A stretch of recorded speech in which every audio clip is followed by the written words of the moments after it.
Namaskar children. The revision of chapter number 2 is going on, and today's topic for the revision is joint Hindu family business. So first we see that what are the different aspects of joint Hindu family business.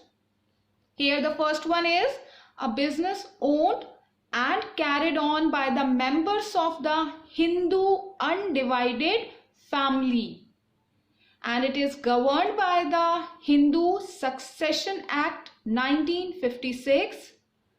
The basis of membership in the business of a joint Hindu family is birth in a particular family. The business is controlled by the head of the family, who is the eldest member and is called Karta. All members have equal ownership right over the property of an ancestor, and they are known as co-partners.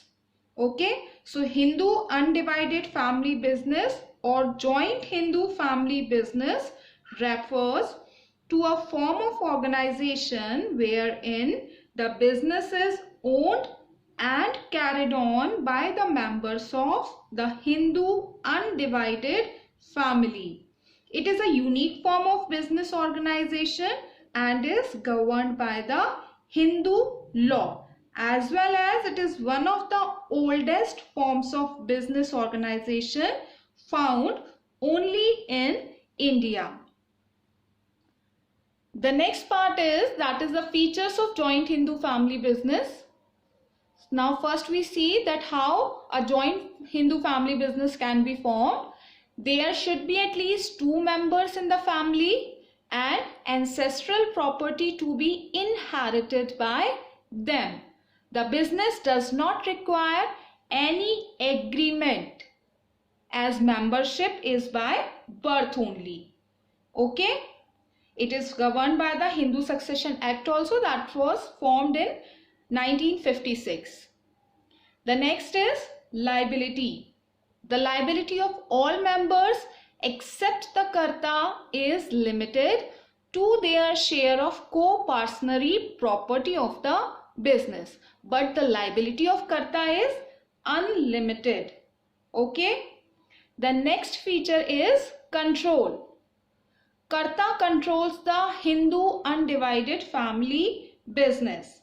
Okay, the control of the family business lies with the Karta. So he takes all the decisions as well as he manages the business also. His decisions are binding on the other members. Okay, so he takes all the decisions and is authorized to manage the business, and his decisions are binding. Okay, so the other members who are known as the co-partners, those should have to follow the rules and regulations, the decisions which has been made by the Karta, which has been taken by the Karta. The next is continuity. The business continues even after the death of the Karta, as the next eldest member takes up the position of Karta. So the business can, however, be terminated with the mutual consent of the members. Okay. The next feature is minor members. The inclusion of an individual into the business occurs due to birth in a Hindu undivided family. So the minors can also be the members of the business. Fine. The next feature is, okay, now we will start with the merits of Hindu undivided family business. The first merit is effective control, because there is the centralized management. Centralized management means all the decision making power is there in the hands of Karta. So that's why the Karta has absolute decision making power, and no one can interfere with his right to decide. So it helps Karta to do work in disciplined manner. This avoids conflict among members, as no one can interfere with his right to decide. It also leads to prompt and flexible decision making. The next merit is continued business existence. The death of the Karta will not affect the business, as the next eldest member will then take up the position. Hence, operations are not terminated and continuity of business is not threatened. Okay, the next merit is limited liability of members. The liability of all the co-partners is limited to their share in the business, and consequently their risk is well defined and precise. But the liability of only of the co-partner is limited. Karta has unlimited liability.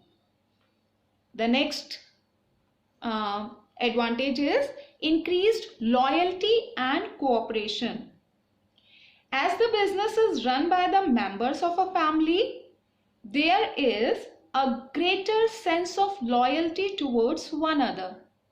Pride in the growth of business is linked to the achievements of the family.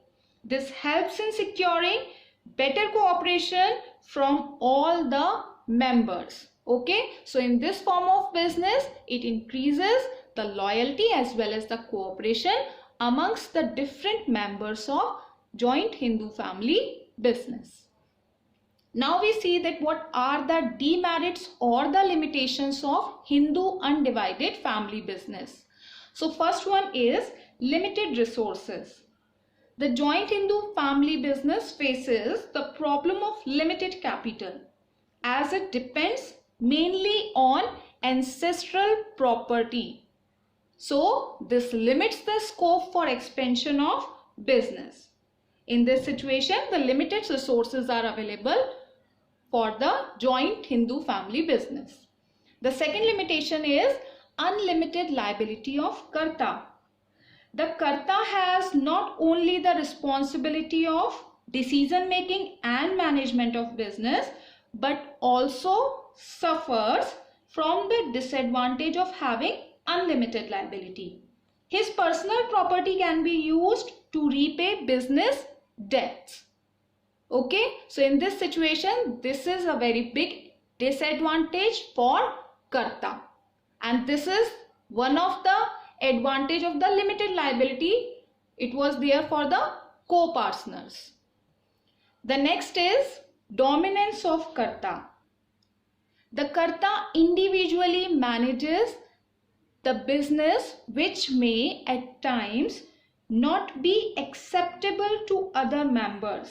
Means the decision which is taken by the Karta may be possible the other members who are working as a co-partners, they don't want to accept those decisions. In this situation, this may cause conflict amongst them and may even lead to breakdown of the family unit. Okay, breakdown of the family unit will be there. In this situation, the problems can be occurred. The last demerit is limited managerial skills.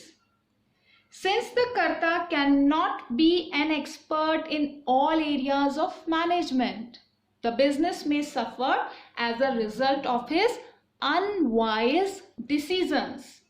His inability to decide effectively may result into poor profits or even losses for the organization. So this is also a very big disadvantage in case of a joint Hindu family business, because all the decision making power is there in the hands of the Karta, and only one person cannot take the overall decisions in a effective and efficient manner. So this kind of problem can also be there. So joint Hindu family business is owned and carried on by the members of a joint undivided family, which is governed by the Hindu law. Karta, the oldest male member of the family, controls the business. Okay, so this is the second topic of your chapter number 2. Now today we have done the revision of this topic. In the next virtual session, we will start with the partnership. Thank you.